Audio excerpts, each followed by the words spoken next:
think it's racist? I don't know, but I think it's part of the infantilising of politics at the moment. I think it's why a lot of people who look in and see what goes on in our democratic institutions are feeling pretty let down at the moment.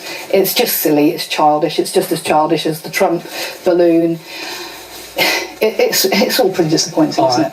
Helen and Paul, thank you very much, because we can go over to Washington, DC. I mentioned earlier we might be speaking to the former Trump advisor, James Carafano, and he is there. James, what on earth was Donald Trump thinking when he gave that interview that pretty well shot down any future trade deal with the UK and said that Theresa May should be replaced by a better Prime Minister, who would be Boris Johnson?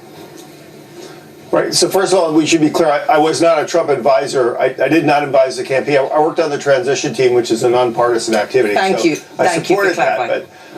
But well, I think what the president said is actually just factual. It would be very difficult for the U.S. and the UK to do a free trade agreement outside a hard Brexit. And I think the Australian government has pretty much actually said the same thing. But he said that before he's even started negotiations with Theresa May, as she is rolling out the red carpet to him, in many senses like a state visit. And there he is, insulting her, and also saying that the future of any relationship in terms of trade is probably off the table. Well, again, I mean, the president was asked a question, and I think he gave a factual reply, which is if there's a soft Brexit, and the UK isn't independently capable of negotiating a free trade agreement, it'd be difficult, if not impossible, for the US and the UK to do a free trade agreement. There's actually a bipartisan group of conservatives in the US and the UK that have actually drafted what a free trade agreement would look like. And there's actually enormous bipartisan support in the United States and in the administration for a US-UK free trade agreement. And so if the legal situation was such that they could move forward on that, I think the United States would move rapidly to do that. And I think it would actually benefit both countries. Right. Do you think it was wise, though, diplomatically, to accuse Theresa May of betraying the voters, to interfere at such a micro and public level on Brexit? I don't do politics. I do policy. Look, the president was asked a question, and he answered the question. That's kind of what he does. Right. I mean, it's true. We always complain about politicians not giving straight answers to direct questions, but he provided a lot more than just a direct answer. I mean, you may not do politics, but your view there in Washington to actually saying that somebody else would make a better prime minister, what do you think that does to the special relationship? Nothing. I think we bandy about what do we mean by this special relationship, and the reality is in good times and bad times, and there have been many strains in the U.S.-UK relationship. Let's compare this to the Suez Crisis. And the United States and Great Britain, when it comes down to fundamental issues of security and economic cooperation, and really the cultural ties have endured much, much worse than the Trump balloon. All right, James Carafano there in Washington. Thank you very much. Well, Donald Trump is off to Scotland. That's his next port of call. What kind of reception will he get there? Well, let's speak to the SNP's Tommy Shepherd, who is in Edinburgh. Tommy, thanks for joining us. There was a time, of course, wasn't there, Tommy, when the SNP couldn't get enough of Donald Trump. Your former party leader and First Minister, Alex Salmond, supported Donald Trump in his plans to build a major golf resort in Aberdeenshire, didn't he?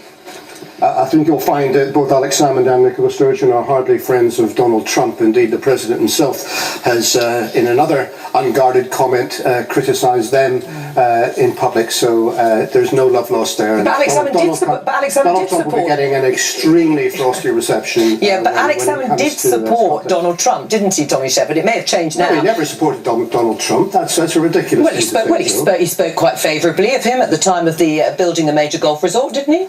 Look, there was a time when relations were better, before Donald Trump disgraced himself in so many ways across the world, and before he treated the Scottish authorities and the Scottish local authorities with such arrogance and contempt in pursuit of his own business interests. So there's absolutely no love lost between Donald Trump. It's quite interesting to note, I think, that while Donald Trump is using Scotland as a playground in the west of Scotland, the First Minister of Scotland will be leading the Pride March through Glasgow, standing up for equality and human rights. I don't think you can get a better juxtaposition than that tomorrow. Right, you mentioned human rights. Was a similar protest organised when the Chinese President Xi Jinping visited the UK in 2015?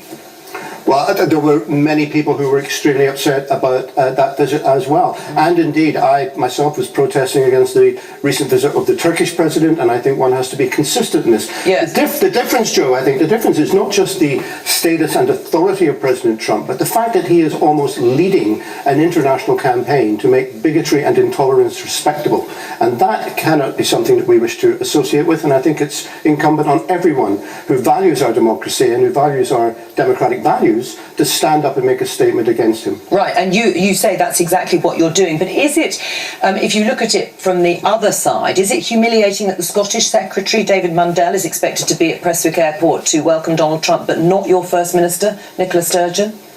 Well, the First Minister, as I understand it, never received a request to meet Donald Trump. Had she done so, I'm sure she would have considered it. I think we have to distinguish between First Ministers and Prime Ministers meeting with the President of the United States, which is a proper diplomatic thing to do and where they should have frank and robust exchanges. We should distinguish between that and the fawning over and feting of Donald Trump that's going on by Theresa May and her cabinet colleagues. And of course, she's not getting much thanks for it, as we can see in today's Sun newspaper.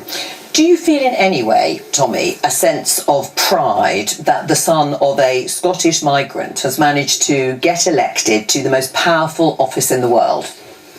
Do you know what? Donald Trump, I think, is trying to use his association with Scotland in order to enhance his reputation, to prove he's some sort of good guy across the world, to prove that he's come from humble background and made it in a hostile world. The more he tries to use Scotland in that manner, I think the more it's incumbent upon us to disassociate ourselves from them, because the man's values are abhorrent and they are something that every Democrat should be standing up against. Tommy Shepherd, thank you for joining us.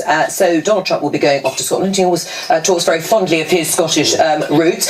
So let's see how that reception goes down. But let's go back for one final time to the White Paper Wheel of Jargon. So on you go. 1, 2, 3. Hey. I think you should make a big noise, really, the next time. Right, so what is it?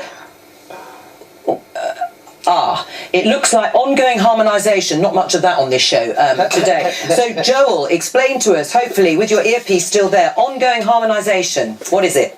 Yeah, hi Joe. So this goes back to the idea we talked about earlier of a common rule book. So here's what it says on page 15 again. A common rule book for goods including agri-food, with the UK making an upfront choice to commit by treaty to ongoing harmonisation with EU rules. So what that means is that the EU will come up with rules and then we will follow them. The Brexit Secretary Dominic Raab said yesterday that on the Today programme that there would be a system of deep and enhanced dialogue and consultation between us and the EU, but for many Brexiteers and his party, they think that in effect the EU will just come up with the rules and we will accept them. But there will be a parliamentary lock, so the UK Parliament will have to approve any rules, although it says in the White Paper that if we were to diverge, there could be consequences potentially for market access. So politicians here in the future will have to decide whether they want to just follow all those EU rules or diverge and possibly face some consequences. Joel, thank you very much for filling us in on those key phrases that are in this White Paper. I want you to read it in full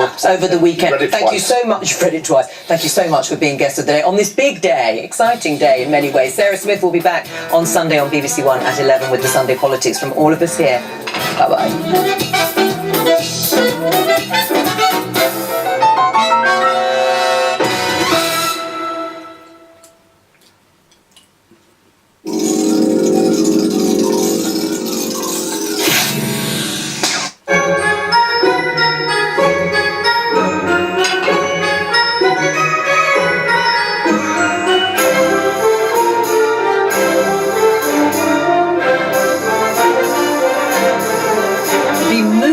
The magic of the BBC Proms.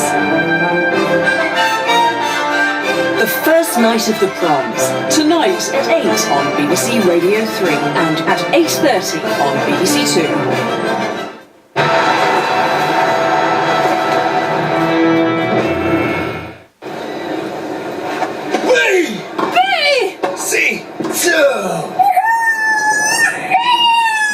Friday Friday the 13th will be unlucky for someone as Nadal and Djokovic get ready to renew their rivalry on centre court later this afternoon.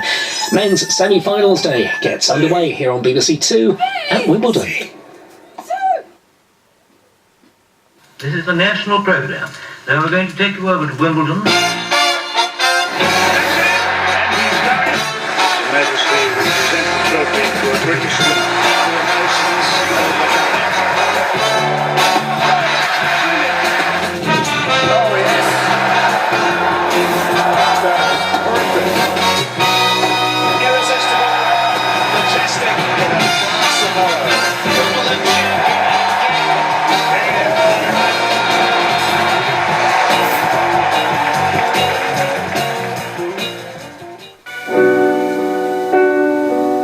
I've played all the stadiums in the world, and there's simply no place on earth like Wimbledon.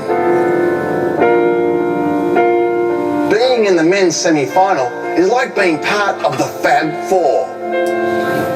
The spotlight is firmly on you.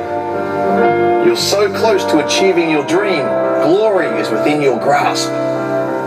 These semi-finalists have seen it and done it. Some have got the t-shirt, some simply haven't worn it yet. The past is the past. Don't take anything for granted. You've got to take your chance to climb that stairway to heaven. This is rock and roll, baby!